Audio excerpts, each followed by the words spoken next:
Hi again, everyone. I'm Ollie Matthews. This is Societal Narcissism. This video is sponsored by contribution from the princess. And here's her story. Hi, Ollie. It's the princess. Recently, you did some stories about the narcissist always demands apologies and I wanted to write about a memorable and pivotal moment for me. Between me and my older sister, we always seemed to be at fault for anything and everything, and I always had to apologize. Right, once you've apologized to the narcissist, they are then going to use that apology against you over and over and over again. This is why, they just need you to admit to something so they don't have to take responsibility for their actions.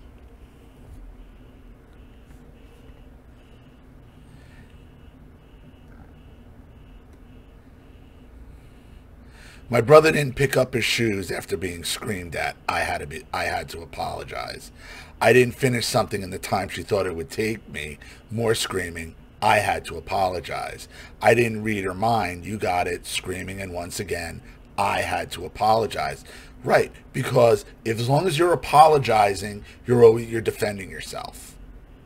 As long as they always got you on the apology train, you're always going to be in the wrong, and you're never even going to think to stand up for yourself.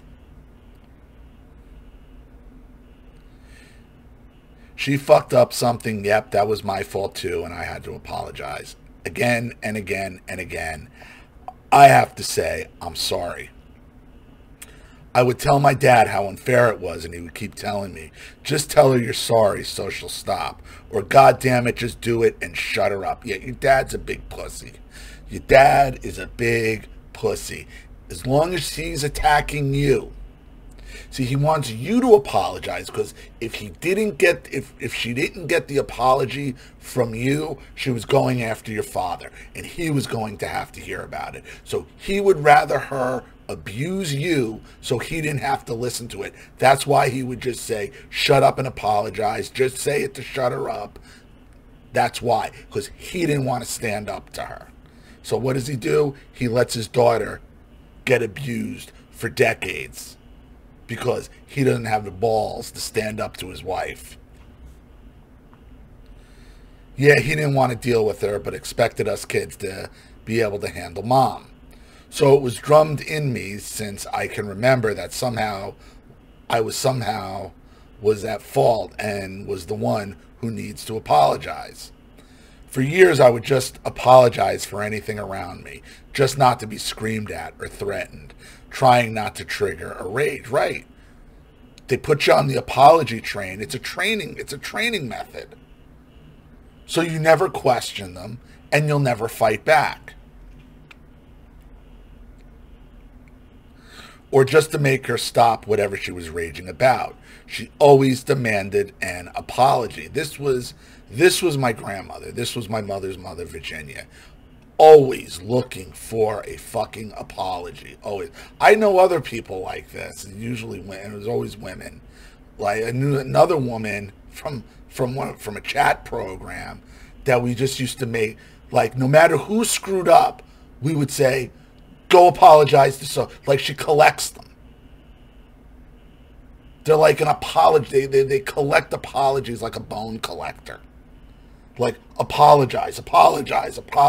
Like, because once you have the apology, you have the upper hand. You're on your high horse, and then they're going to use that apology against you over and over and over again.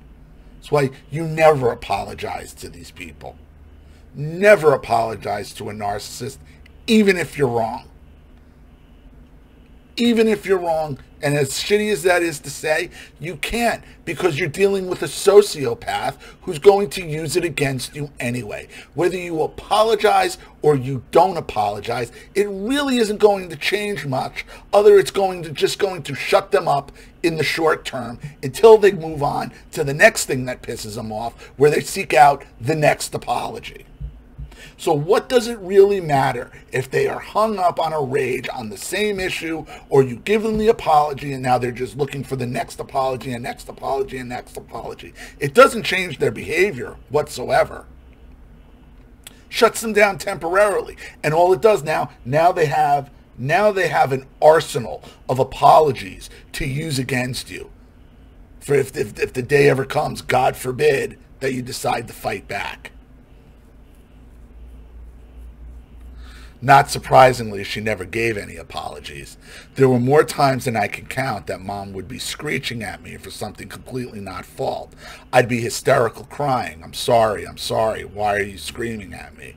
So, for the memory that came to me while listening to the other stories, I was around 16 or so. I was at the mall and I was waiting for one of my sisters to meet up with me, just standing out of the way by a wall, and I was looking in the direction that my sister would come. All of a sudden, someone bumped into me really hard and I almost fell over. I dropped what I had in my hands, turned around, there was a woman there, and all her stuff is on the ground. She wasn't paying attention, she walked right into me. Snap. In an instant, I go into complete panic mode. I'm picking up her stuff, saying, I'm sorry, almost hysterically, shaking and having problems breathing. I'm fighting back tears, picking up her stuff. Yeah, because you have been conditioned to react like that. Because once you get on the apology train, once the narcissist puts you on the apology train, you go through life thinking everything is your fault. You think everything is your fault.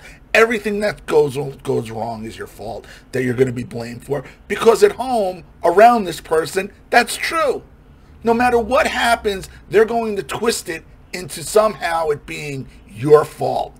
Didn't matter what my mother did. Somehow it was my fault.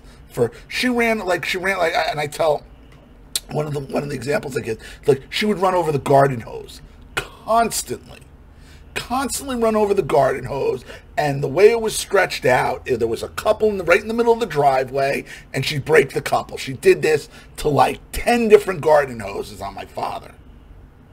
But it was never my father's fault, because then my father would get pissed off, yell at her.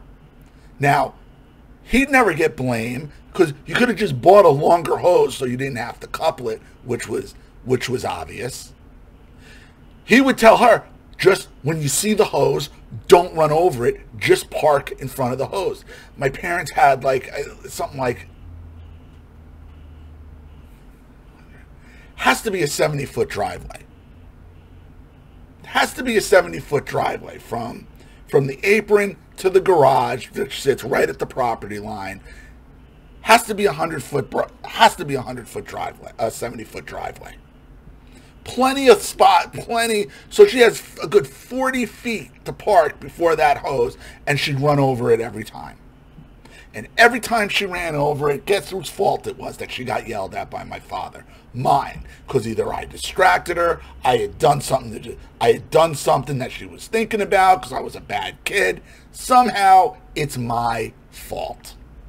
And that's how you're conditioned. You're conditioned no matter what she can break something, it's my fault. Something just breaks because things weren't allowed to just break in my house. Everything had to last forever.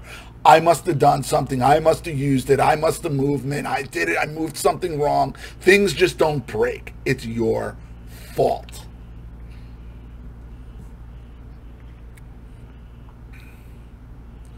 Now I realize I had a full-blown panic attack. The lady says, honey, it's my fault. I'm the one who's sorry. Then I'm grabbing my stuff, still apologize. It's my fault. I should have been looking. I just kept repeating, I'm sorry, I'm sorry. The lady gently grabs my arm, pulls me up, looks me in my face, and gently says, honey, it's all my fault. I wasn't looking where I was going. I'm the one who bumped into you. I'm sorry. Please, you don't need to tell me that you're sorry. It's not your fault. She got me settled down, and I'm shaking and hyperventilating. She keeps telling me, breathe, deep breath. It's okay. You're okay. I'm okay. Breathe, relax. It's fine. As I'm calming down, she told me I need to stop saying sorry for things that aren't my fault. I think I told her that I was sorry again. She smiled gently and said, stop saying sorry. Once I was calmed down, she made sure I had all the stuff. I had all stuff, and I had mine. Before she walked away. Before she left, she told me, you need to stop saying you're sorry. It took me a few days to absorb that encounter. Originally, I was embarrassed at the complete meltdown. What's wrong with me? Again, I must have looked crazy to this woman. No, you should probably realize someone's abusing this girl. That I could just run into a girl who's just standing there on the wall and she's apologizing profusely to me. Now I know I must have looked like I have PTSD, CPTSD, or I was on the verge of a nervous breakdown. But her words kept replaying in my head. You need to stop saying you are sorry. The more I thought about it, the more I realized she was right. I shouldn't be apologizing for stuff that's not my fault. And not everything was my fault. Why am I being forced to say I'm sorry all the time? The more I thought, the more I got mad. I got mad that I reacted the way I did. Back then, I knew it wasn't my fault, so I wasn't 100% mad at myself. I got mad because I was being forced to constantly apologize to diffuse situations or satisfy some crazy shit going on for as long as I could remember. And do you know who's really to blame for this? Your father. Because your father's the one who's helped training you to apologize just to shut her up. Whereas he should have stepped in and gotten in your mother's face and put her in check and said, listen, you crazy bitch. It's not her fault. Stop blaming everybody for your own goddamn problems. But your father don't have the balls to do that. Your father wanted to be the enabler, hide behind the overt narcissist, live his life the way he wanted to live it. Meanwhile, he allows you to take the blame for all her crazy bullshit. Then I started refusing to apologize for things out of my control or for things I didn't do. I was slowly starting to grow a backbone, and holy shit, that escalated the crazy each time. The flying monkeys would jump into action. Just apologize and she'll stop. No, she'll never stop. If an apology worked, we wouldn't be on apology 500 right now. Okay? Apologies don't work because she never stops. This is why I'm telling you, don't apologize. It just emboldens them more. I started holding my ground as much as I could, when I could. Sometimes when it seemed things would get physical, I would give a sarcastic, I'm sorry that XYZ. Examples of XYZ are, I'm sorry that my brother didn't make his bed. You should talk to him about it, and have him apologize to you. Or I'm sorry that you don't remember where you put something. I'm not sure why you moved it in the first place. I would be like, I'm sorry you're crazy. I'm sorry you're crazy. I'm sorry you're irrational. I'm sorry you have no control over your emotions or your feelings. Sorry, not my problem. Then I totally skipped the I'm sorry part. Go talk to so-and-so. I'm not listening to this anymore. She would go nuts. She was going nuts anyway. It took a while to get to a point where I was flat out refusing to apologize no matter how much yelling and screaming was in my face.